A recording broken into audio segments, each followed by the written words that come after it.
जरा तसव्वुर करें, एक बयान आता है और सिर्फ चंद घंटों में अमेरिका की स्टॉक मार्केट में 2000 अरब डॉलर का इजाफा हो जाता है और फिर चंद घंटे बाद दूसरा बयान आता है और 3000 अरब डॉलर मार्केट से गायब हो जाते हैं। क्या ये महज इत्तेफाक है या आलमी सियासत के पीछे पैसों का खेल चल रहा है?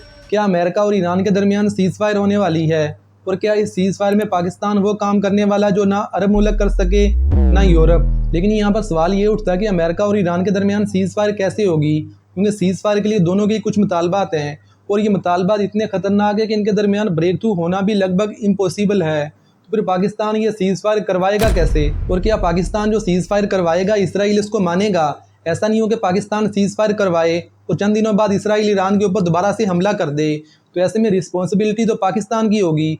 आखिर इसराइल की गारंटी कौन देगा कि वो दोबारा ईरान के ऊपर हमला नहीं करेगा? और अब आते हैं सबसे अहम सवाल की तरफ कि क्या डोनाल्ड ट्रंप अपनी ज़ुबान से पूरी दुनिया के स्टॉक मार्केट को कंट्रोल करके अपने खास लोगों को फ़ायदा पहुंचा रहे हैं? क्योंकि अब डोनाल्ड ट्रंप पर यह इल्ज़ाम लग रहा है कि इसके बयानात की वजह से इसकी फैमिली और दोस्तों ने पिछले 2 दिनों में अरबों डॉलर का मुनाफा कमाया है। फाइनेंशियल टाइम्स के मुताबिक कुछ ट्रेडर्स ने आधे बिलियन डॉलर का ऑयल मार्केट पे फ्यूचर का बेट लगाया सिर्फ 5 से 10 मिनट पहले ट्रंप के पोस्ट के। इसका मतलब है ट्रंप के सर्कल के अंदर कोई ये बात जानता था, ये सूचना आने वाली थी और इस पर सट्टा खेला गया, स्टॉक मार्केट को मूव किया गया। अच्छा, अभी सबसे पहले तो हम बात कर लेते हैं जो इंडिया के अंदर आग लगी हुई है कि पाकिस्तान जो दहशतगर्द रियासत है, तो फिर कैसे ये अमेरिका और ईरान के दरमियान सीज फायर करवा सकता है? अभी इंडिया के अंदर ये आग लगना बनता भी है क्योंकि जब से ये जंग शुरू हुई है तो नरेंद्र मोदी एप्स्टीन फाइल की वजह से पूरी तरह खामोश बैठा हुआ है। उसने अभी तक ईरान के हक में या अमेरिका के खिलाफ कोई भी बयान जारी नहीं किया क्योंकि पाकिस्तान यहाँ पर सीज फायर करवा रखा है। अभी अमेरिका और ईरान ने सालसी के लिए पाकिस्तान को चूज़ क्यों किया? एक तो पाकिस्तान ईरान का हमसाया मुल्क है, उनको अच्छे से समझता है और साथ ही पाकिस्तान के ईरान के साथ अच्छे तल्लुकात हैं। इस जंग के दौरान भी ईरान के सदर मसूद पशकियान ने पाकिस्तान की हुकूमत और आवाम का शुक्रिया अदा किया था, जबकि पाकिस्तान के अमेरिका के साथ भी अच्छे तल्लुकात हैं। हमारा फील्ड मार्शल और प्राइम मिनिस्टर डोनाल्ड ट्रंप के फेवरेट हैं। और गल्फ न्यूज़ ने रिपोर्ट किया कि पाकिस्तान के field marshal general Asim Munir ने ट्रंप से इतवार वाले दिन बात की, जिसके बाद अमेरिका ने ईरान के पावर इंफ्रास्ट्रक्चर पर हमले को मुलतवी करने का ऐलान किया। और ईरान की न्यूज़ एजेंसी द इरश टाइम ने रिपोर्ट किया कि पाकिस्तान के वज़ीर आज़म शहबाज शरीफ ने ईरानी सदर मसूद पशकियान से टेलीफोन पर बात की और पाकिस्तान ने कहा कि वो ईरान की क़यादत को अमन के लिए होने वाली सफारती कोशिशों से आगाह करता रहेगा।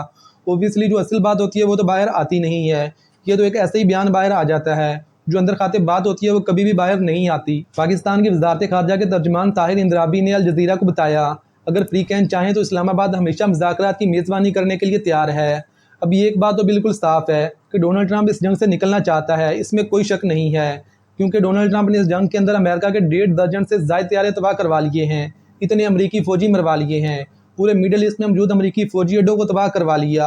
अभी इससे ज़्यादा डोनाल्ड ट्रंप और क्या चाहेगा? लेकिन अभी तक इस जंग में सबसे ज़्यादा जानी नुकसान ईरान का हुआ है, लेकिन इसके बावजूद ईरान का पलड़ा इस जंग के अंदर भारी है, क्योंकि अकेले ईरान ने 8 से ज़ायद गल्फ कंट्रीज़ पर हमला किया, अमरीकी फ़ौजी अड्डों को तबाह किया, इसराइल पर भरपूर हमले किए। और आज ईरान जो हमारे सामने है वो 1 महीने पहले वाला ईरान नहीं है।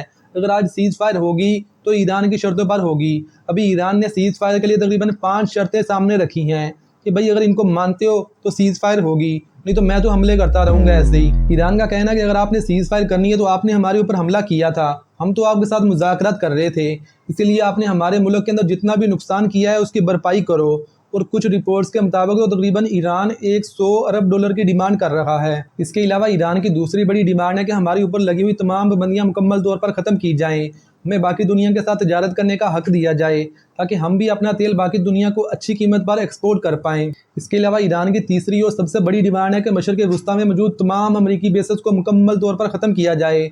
अब मशरक़ वस्ती में अमरीका का कोई भी फ़ौजी अड्डा नहीं होगा, क्योंकि यहाँ पर मौजूद अमरीकी फ़ौजी अड्डे ईरान के लिए ख़तरनाक हैं, इसलिए इनको मुकम्मल तौर पर ख़त्म किया जाए। और इसके अलावा ईरान की चौथी बड़ी डिमांड है कि स्टेट ऑफ हार्मुज़ पर ईरान का कंट्रोल रहेगा। ईरान यहाँ से पूरी दुनिया के बहरी जहाज़ गुजरने तो देगा, लेकिन वो इनसे टोल टैक्स लेगा। इसके अलावा ईरान की 5वीं बड़ी डिमांड है कि इसराइल को लगाम डाली जाए। इसने जो गज़ा और लिबनान के अंदर जुल्म शुरू किया हुआ है इसको फिलफोर रोका जाए। ये तो सीज़ फायर करने के लिए ईरान की तरफ से 5 डिमांड थी, लेकिन हमले रोकने के लिए अमेरिका की तरफ से भी 3 डिमांड सामने आ रही हैं, जो कि अभी तक ऑफिशियल तो नहीं आई।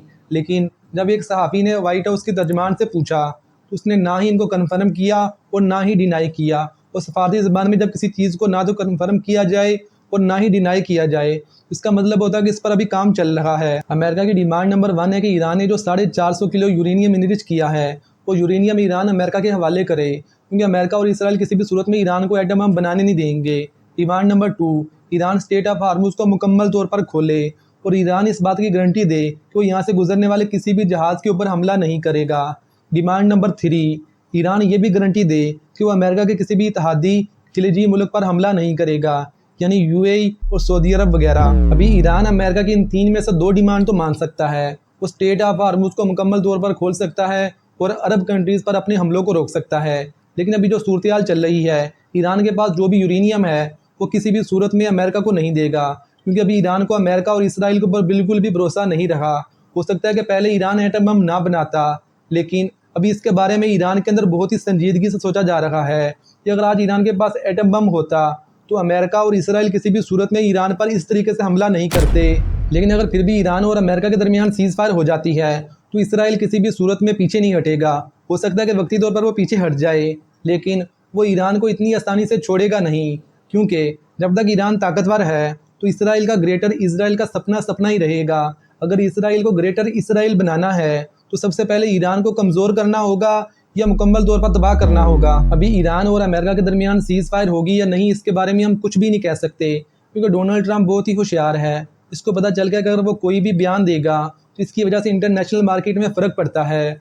आपको याद होगा कि जंग के दूसरे हफ्ते में डोनाल्ड ट्रंप का एक ट्वीट आया था कि बस हमारी ये जंग ख़त्म होने वाली है। इस वक्त इंटरनेशनल मार्केट में ऑयल की प्राइस थी $119 फी बैरल, और जैसे ही डोनाल्ड ट्रंप का ये ट्वीट आया तो अगले 10 से 12 घंटों में ऑयल 119 से तकरीबन $85 पर आ गया।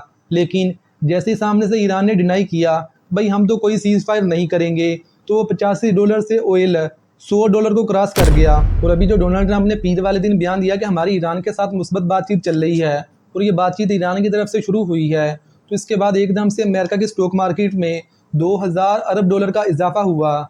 लेकिन चंद घंटों के बाद जब ईरान ने डिनाई कर दिया कि भाई हमारी किसी किस्म की कोई बातचीत नहीं चल रही, तो एकदम से अमेरिका की वो स्टॉक मार्केट जिसमें पहले 2000 अरब डॉलर का इजाफा हुआ था वो एकदम से 3000 अरब डॉलर नीचे गिर गई। और बहुत सारे इंटरनेशनल मीडिया ने रिपोर्ट किया कि पीर वाले दिन डोनाल्ड ट्रंप के बयान देने से पहले ट्रंप के बेटे ने स्टॉक मार्केट में 100 मिलियन अमेरिकी डॉलर के शेयर खरीदे थे, और जैसे ट्रंप ने ये बयान दिया तो एकदम स्टॉक मार्केट ऊपर गई, और जैसे स्टॉक मार्केट ऊपर गई तो शेयर की प्राइस बढ़ गई। तो ट्रंप के बेटे ने जो शेयर सस्ते में खरीदे थे उनको महंगा बेचकर इसने चंद घंटों के अंदर ही $1 अरब से ज्यादा का मुनाफा कमाया। अभी ये तो एक बंदे की कहानी है, डोनाल्ड ट्रंप के पता नहीं और कितने साथियों ने कितने अरब डॉलर बनाए हैं।